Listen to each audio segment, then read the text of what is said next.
बहुत अच्छा लोकेशन है। यहाँ हमारा शूटिंग होगा बहुत जल्द ही और आज हो रहा है। बताइए ना तो डालेंगे।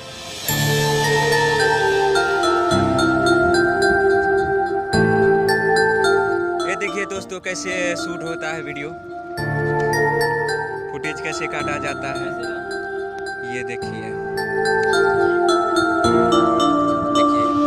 ये मैडम इतना टैलेंटेड है, खुद बताती है ऐसे करना है। देखिए और जोई कैसी है आप लोग जरूर बताइएगा।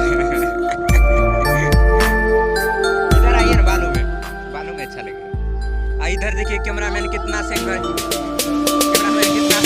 कर रहा है। कैमरामैन नमित कुमार है इधर।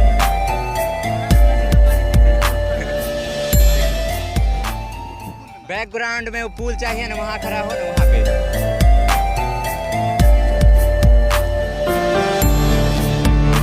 काट काट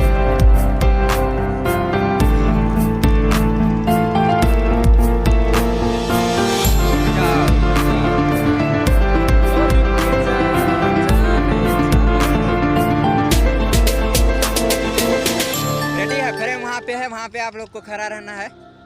ठीक, यही पोजीशन में थे।